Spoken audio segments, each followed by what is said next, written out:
Right, joining us now is Gregory Mofokeng, Black Business Council CEO, talking to us on their view. Greg, good to have you, and thank you very much for your time. The president finally addressing the nation on this. Some of the kids already having lost their lives. Is this enough of an intervention, I suppose, to help us in this situation that we're facing? And first and foremost, we want to obviously pass our sincere condolences to the families that lost their children in this, unfortunate events that are unfolding throughout the country. We as the Black Business Council welcome, the intervention by the president, albeit, late. We welcome those, interventions, and we had hoped that the president will go a little bit far in terms of how to reform that sector of the economy that must rightfully be owned by local communities. The question of Spaza shops and the regulation of Spaza shop is not something new. It's something that has been, I suppose, underlying and brewing for some time. And the approach of re-registration, the view of the Black Business Council was, although it's a good idea, might not be enforceable, considering the fact that, one, we have shortage of inspectors, but two, there is just no structure that is dedicated to dealing with that. The president believing that this can be done in 21 days. What's your view? Well, we don't think it will definitely be done in 21 days. Definitely not. I mean, most of the municipalities are simply not ready. In fact, in the past 2 weeks, the Minister of Culture has even attempted to assist municipalities by producing a form to say this is the form that you need to use in order to implement bylaws and to get the businesses within the jurisdiction of municipalities registered. So that's how dire the situation is, that some of the municipalities don't even have the capacity to draw up a form for registration purposes. So we think that the 21 days that the president is talking about will not be achieved if one looks at the challenges that municipalities are facing throughout this country. Therefore, we still maintain that there has to be a specific intervention, a specific unit that can be created, even if it's at provincial or national level, to make sure that this re-registration of Spaza shops does happen, because there actually are bylaws to ensure that Spaza shops and other businesses operating within our communities are registered and they follow the bylaws. But we have seen that because of lack of controls within municipalities, this is just not happening. Now, normally when the president does this address, similar to the ones that we saw during the time of COVID-19, huge funds would be introduced. And similar style, we saw again yesterday a 500 million rand fund being introduced. I don't know whether there is real intention to make 500 million available to establish this particular unit to support township and rural businesses, including community convenience shops, and how this funding is going to be dispersed, how this funding is going to reach the intended beneficiaries. It always becomes a question where you saw in that COVID fund that some 20 or 21 businesses only if were able to access those funds. Indeed, and I mean, if one has to go back to those tough times during COVID, the government actually made 200 billion rands available, and that was pushed through the commercial banks. And unfortunately, less than 10% of that was deployed.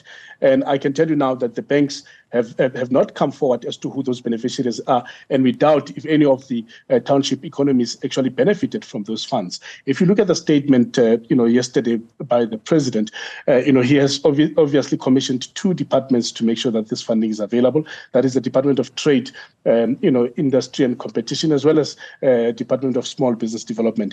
There is no further detail as how this money is going to be channeled. Is it going to be channeled through the DTIC itself, or this Department of of Small Business Development or their agencies. We still wait for, for that, detail to come through. But we are, of course, concerned that some of these entities actually don't have the capacity to ensure that these funds can be rolled out and benefit, the targeted businesses. Yeah.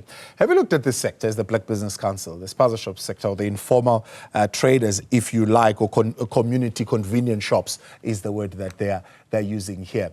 And in your view, what technical skills this sector requires, what regulatory framework needs to be put in place, and what extent can certainly capacity be built in this sector for it to be meaningful and begin to make a contribution? There's a lot of, non-financial technical support that can be provided to the sector.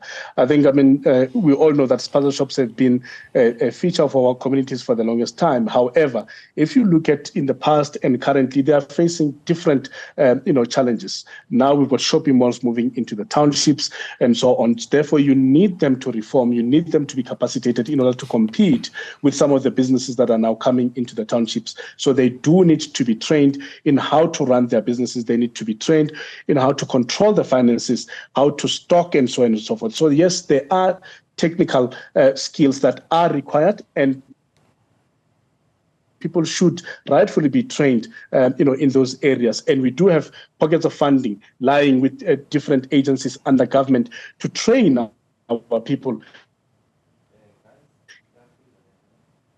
in order to make them, system is not there because we are not getting a lot of those funds being channeled in order to train our people. Our people need to be trained in order for them to benefit from bulk buying. So you can't run a Spaza shop, exclusively by yourself. You need to form, as some kind of a group so that you can then be able to, approach manufacturers and suppliers and benefit, from that, mass buying. So these are some of the things that our people need to be trained, in order for them to be able to run their Spaza shops properly. And we need to start doing that. We have allowed the economy, especially the Spaza shops, to be run by our brothers and sisters from elsewhere outside of the country, and this has created an additional layer of problem for the Spaza shops owners in the townships and those that want to compete with them in the townships.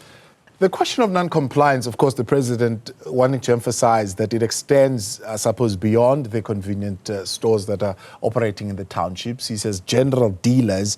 He says that there are other bigger organizations that are consumer-facing that are not compliant with environmental health regulations, with some of those issues that have got to do with labor, with some of those issues that have got to do with the Consumer Council. And a campaign is being launched, certainly, to address that question. How far-reaching do you think that campaign will be in terms of its effectiveness? Well, you can launch a campaign, but I think the stick here is that people must know that if they do not comply, there will be consequences. And that's where the president also alluded to the fact that if you look at, the health inspectors, this is the competency, of local government. And unfortunately, local government is just not capacitated to have those health inspectors going in and inspecting all these, businesses that are servicing, our people, especially those that are selling food. We need health inspectors to go out and to do their work. We don't need health inspectors sitting in their comfy offices, in municipal offices, and earning salaries there without doing their work and exposing our communities to what we are currently experiencing. So the President is correct that we need to drive an awareness campaign. However, there must also be, a clear role that municipalities must play. Those health inspectors must be on the road. They must inspect these businesses. And those businesses that do not comply, their owners must face consequences.